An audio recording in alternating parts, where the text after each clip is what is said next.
Hello everyone, this is Serious Trivia, and welcome back to another faction preview for Total War Warhammer 3, as we'll be covering Kairos Fate Weaver today. Representing the Chaos God of Tzeentch, Kairos will rely on the mechanic called Changing of the Ways to hatch up treacherous plots to manipulate other factions into doing his bidding.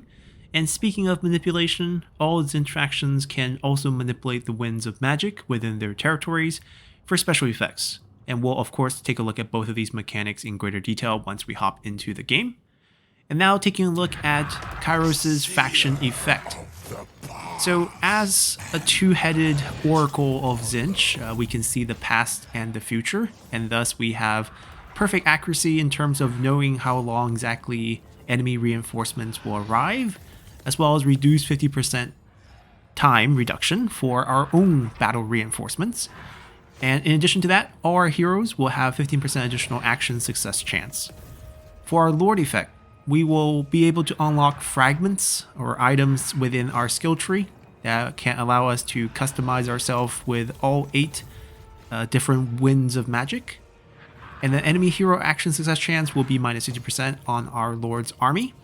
And finally, ambush defense chance increase 50% for our Lord's own army. And looking at the map here, we start out north of Grand Cathay. We are in the Chaos Wasteland, getting ready to assault the Great Bastion as one of our allies already broken through the Snake Gate and went inside the Grand Cathay land in the Terracotta Graveyard, which we have seen during both of our Grand Cathay previews. And our setting is going to be the same for all our previews so far. I'm going to show it here quickly as we're going to hop into the unit browser. Now, as always, with every new faction, we'll be doing an entire unit faction sort of roster overview right after these preview videos for the faction. So come back and check that out, which will go live pretty much within the hour as this video goes live. But for now, if you're interested in seeing the stat cards, just for a quick peek, feel free to pause as we will scan through the Tzeentch roster. Now, the Tzeentch roster is also very, very small, despite having a unit in at least pretty much all the categories for the Chaos factions. We can see 2 infantry, 2 missile infantry, 2 cavalry and chariots, 1 missile cavalry and chariot, a couple of monsters and beasts, and a couple missile monster and beasts. But in total, there are only 14 units, which is tied for the least amount of units with Nurgle, which we have seen a little bit earlier today in terms of a faction preview for Kogoth. And there's also going to be a Nurgle roster overview later today as well. So if you're interested in checking out all these units in custom battles, definitely come back for that video later today. So with that said, let's hop into game here and take a look at why we're working with a visor, since we know so much already.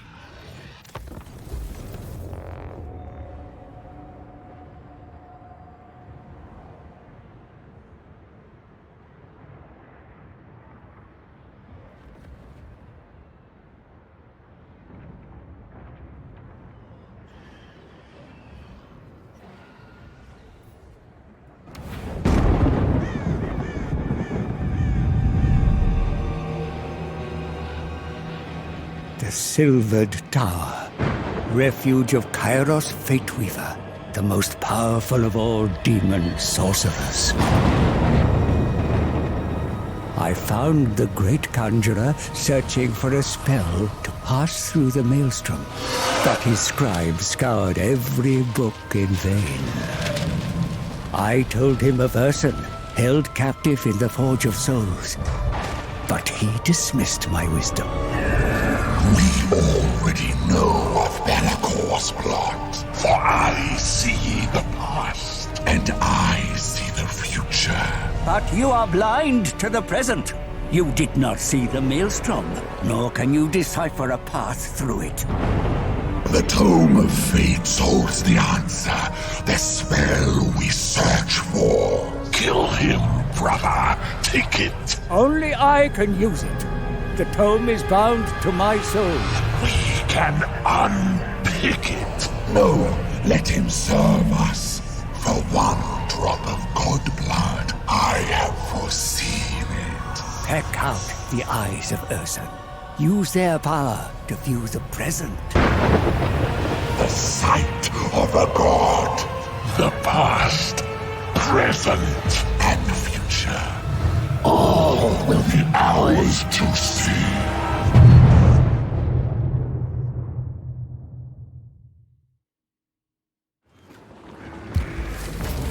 Our goal is the eyes of the God Bear. For a god's sight has the power to see all. Interpret the Tome of Fates. Tell us what you believe to know. Born of the Deceiver. At once, great oracle. Soon a way to bypass the Maelstrom and enter the realm of chaos will present itself. That you already know, I'm sure. But to the present, there is much we can do to ensure our forces are optimal. We have come to the Valerie, but a better staging post for Cathay's invasion is to our north. Taking it by force would be a waste. Instead, use your Tsintian cunning to coax the inhabitants of Bloodwind Keep to our cause. Not everyone needs such persuasion.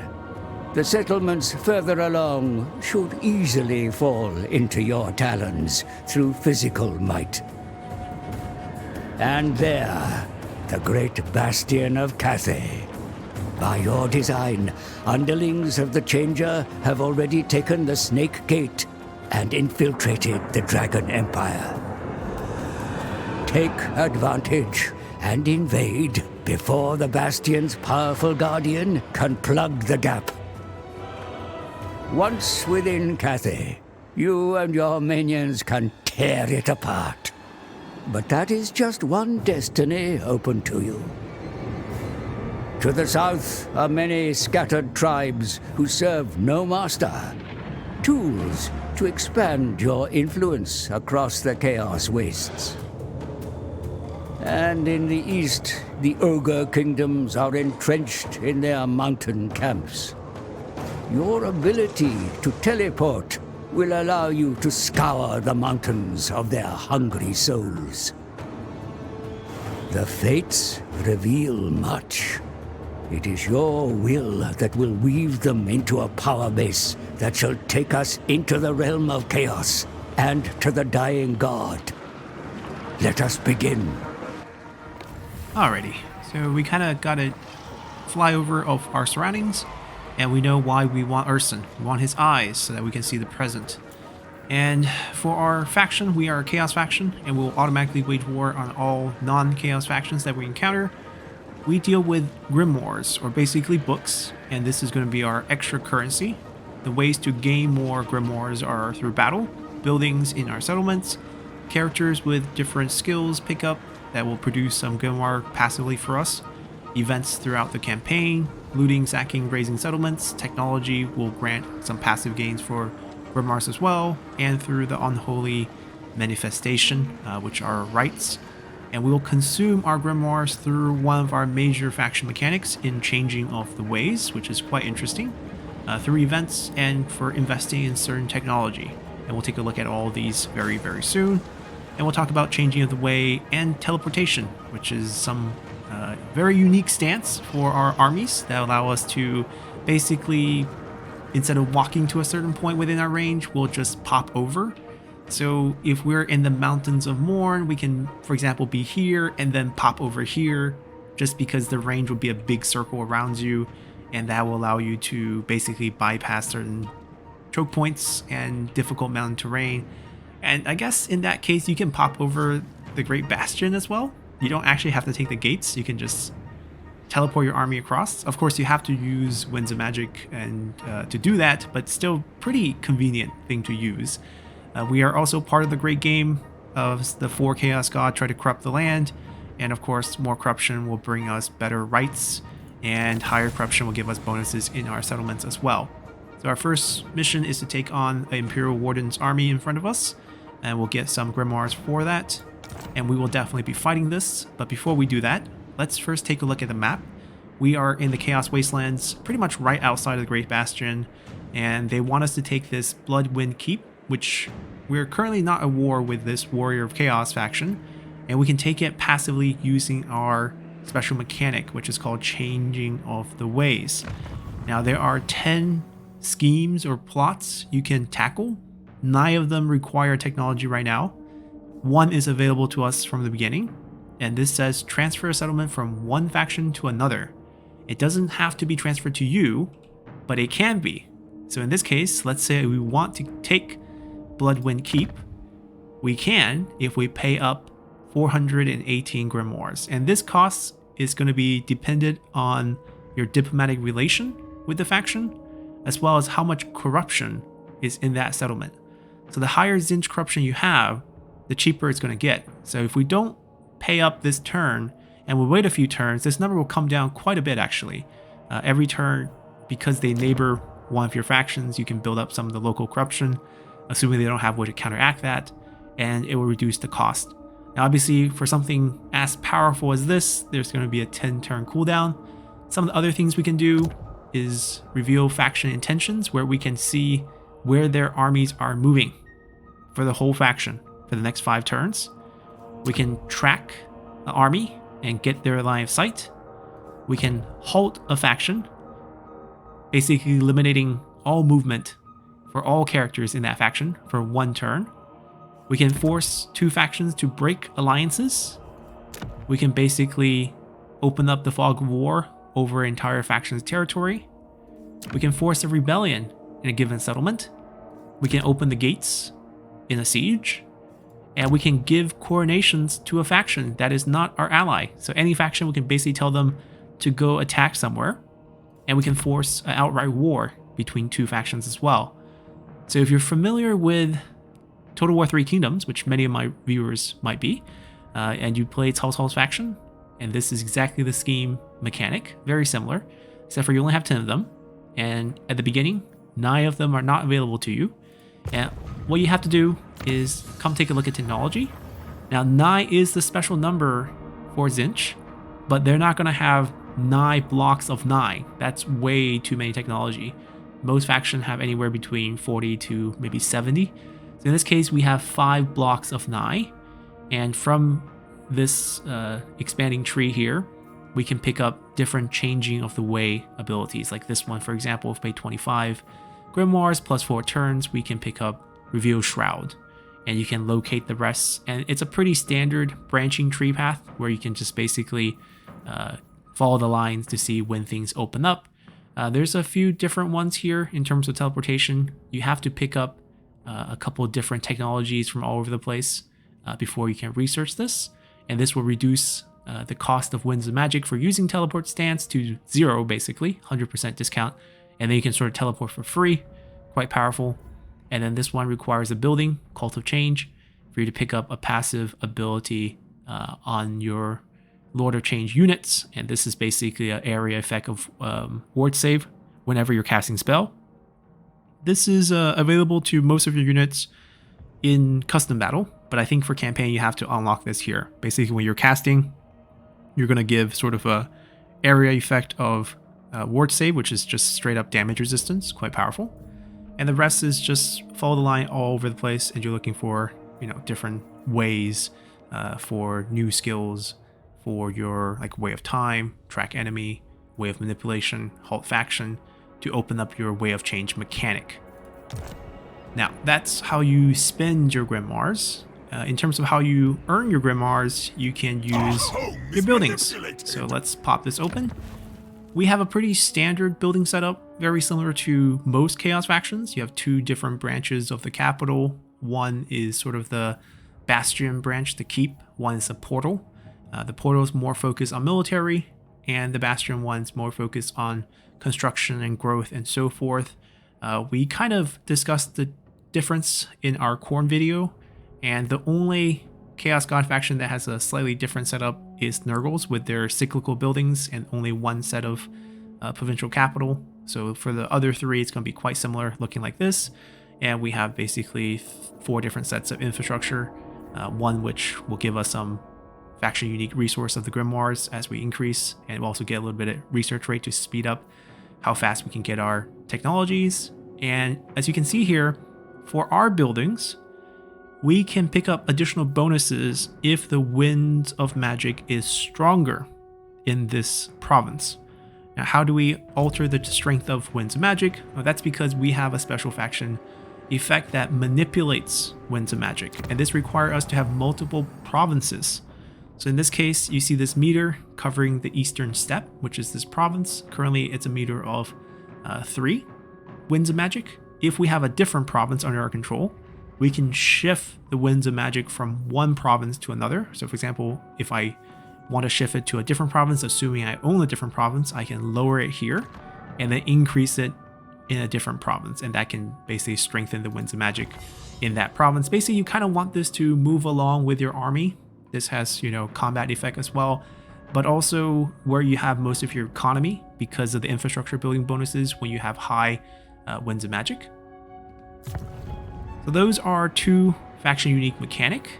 We can talk about the Unholy Manifestation as well. This is going to depend on how much corruption we are passing throughout the entire map for Tzeentch corruption. And what it does is, for the first one, we'll pick up 250 grimoires after not moving for 2 turns. 15 turn cooldown for all of these, pretty standard. Enable attrition for an enemy army right away, for 1 turn basically, regardless of immunities, forcing attrition on enemy. We will increase barrier hit point by 25% and range by 20%. So barrier is something very unique to our faction, and we'll talk about it once we start our battle. Basically, all our units, in addition to health, have a barrier that can be regenerated in battle. If you're familiar with StarCraft, it's sort of like Protoss.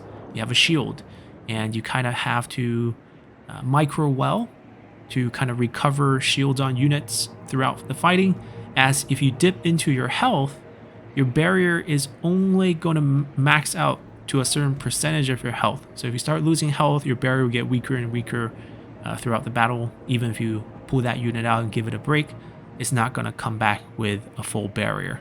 And we also get 20% range, so this is quite a nice combat bonus here. And then finally, for our sort of most powerful one, Night of Madness, 3 turns of not moving, and we'll increase the Winds of Magic. We are a very spell-focused faction, plotting magic, the tricks basically, minus control in local enemy province, and increasing corruption in local province as well. And taking a look at our Lord, which can pretty much reflect our magic usage. First off, this little blue bar on top, that is our shield or barrier. And looking at our Lord here, we just need to focus on the skills for 1 second, because here we have the 8 fragments reflecting the 8 Winds of Magic. And depending on which fragment we pick up, it will change the spell available to us for that lore. We're not going to spend too much time detailing this, but this is just a unique mechanic for us with different combinations of spells that we can equip on ourselves. And we, of course, have a quest battle for a weapon, Staff of Tomorrow. It'll be available after we reach rank 10. And the effects are +1 cultist, basically 1 extra hero, increasing the rank for that hero, and +5 corruption, miscast base chance reduced by 15%, and we gain a new ability that decreases cooldowns because we like to spam spells. Alright, so that pretty much covers all the basics. There is a couple other cool things for the faction.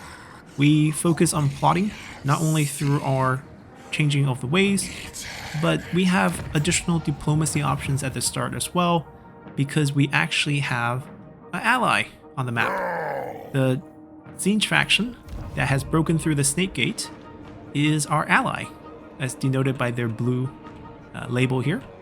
And what we can do with allies in Warhammer 3 is we can build outposts. So, for example, we don't want to be in this menu. We want to go to Quick Deals, I believe.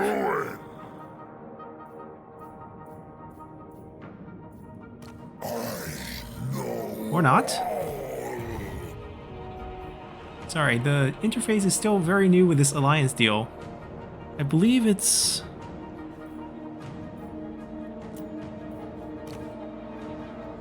Huh. That is strange. Experience the eerie. I know I can do it. That is a horror of It is a horror. There, no, that's... Yes, there we go. You go to War Coordination. There must be another way to pull up this menu because I've done it differently before. But basically in Diplomacy, you go to your ally, you can set War Coordinations, which technically you can't right now because we don't have enough alliance score. So with alliances, you have sort of a currency called alliance score, and it gains passively here.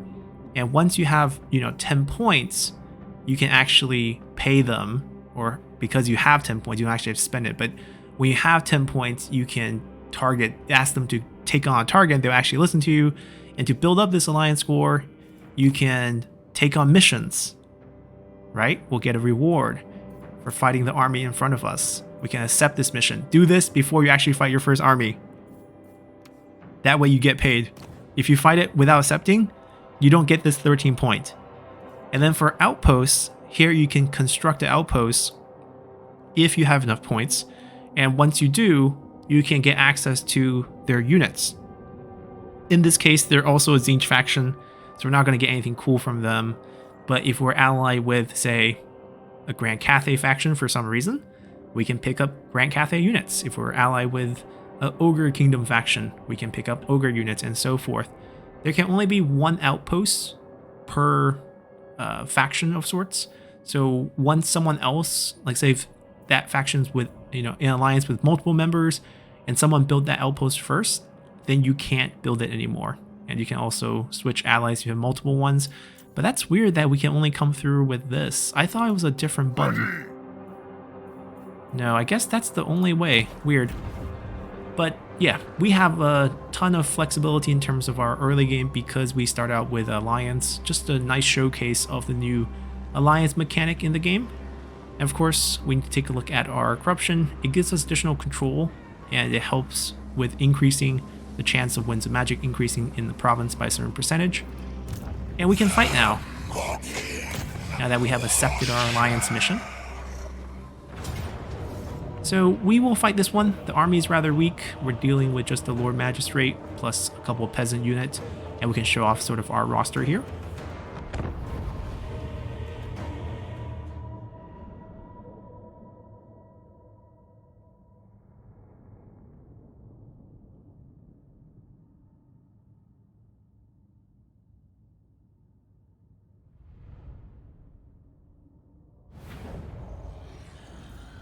Alrighty, we'll just start deployment here.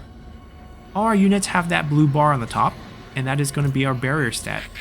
Now the barrier is going to be a certain percentage proportional to your remaining health. So for example, the enemy has to break through this 1400 barrier before it can touch our hit points. But once our hit point dips, let's say to half, let's say we only have 3200 hit points, then our barrier can only replenish back to 700, right? It's proportional to your health. As Tzeentch faction, we have a lot of flying units available to our roster, and we start off with a couple. The Chaos Furies, which is sort of available to all the Chaos factions. We have a Burning Chariot here. We like to use fire, not only normal fire for flaming attacks, but our fire has Warp Fire, which will reduce enemy armor as well as increase their weakness to fire should they have any. So that is kind of our specialty here. We have a lot of infantry option plus sort of infantry range option with the pink and blue horrors. In addition to that, we start out with the Soul Grinder, which is a very powerful unit, which has a little bit of range as well as a lot of melee damage as well, so we can use that together. I'm going to actually remember this time and just turn off guard mode. I need to change that in the main setting. But anyways, we have a lot of spells at our disposal in the beginning. We have Pink Fire of Tzeentch. It's a breath attack, tear-shaped, so basically like kind of cone-looking thing coming out. And will deal 16 damage per second for 2 seconds through a radius of 12, basically the shape of the cone. And will also apply Warp Fire to all those that make contact. We have a Blue Fire of Tzeentch, which is sort of a missile damage down to a single point on the map. It's good against large combatants, basically cover that little range that we're going to hit. Also will give Warp Fire. And finally, we have Glee Magic. This is sort of our Hex of the Wind. Will increase our power recharge and decrease the enemy power recharge. Basically shutting down enemy spells while increasing ours. We also have an army effect that takes up build up depending on how much. This is based on like how many points we've been generated by casting spells with Wind of Magic.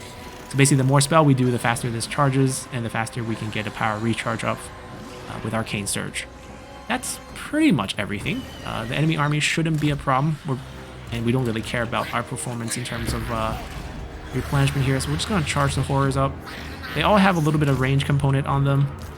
Gonna try to flank with the flyers.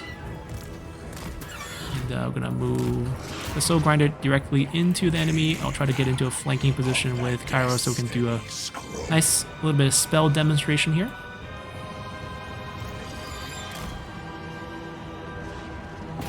Circle around, get that damage going.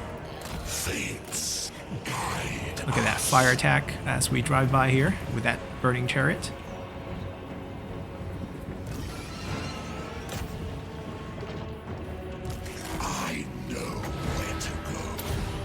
I don't think we are in range. Let's get closer first. We can drop this if we want on not him, but that's fine. I could have canceled it.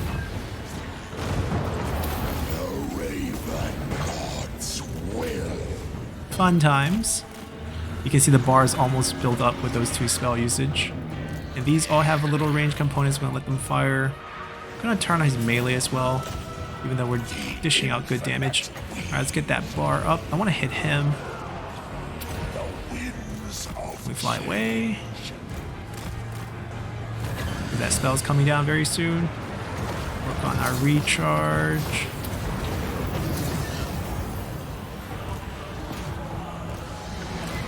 Alright, now you guys can go. And they're routed pretty quickly. A lot of spells, a lot of range, a lot of fun.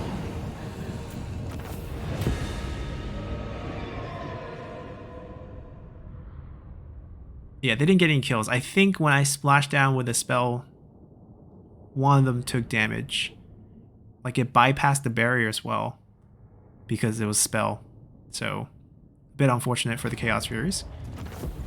Anyhow, we pick up some Grimoires from battle. We pick up some favor, experience for Kairos item. That's just by chance. And we can decide to pick up Winds of Magic. We can replenish and we can get favor. In this case, I'm gonna get favor. Now, after winning that, we'll pick up some Grimoire, which would move us closer to pulling off that plot. Ooh, we got a follower. We got pretty lucky with offering us a tribute post-battle. Pretty good follower, too.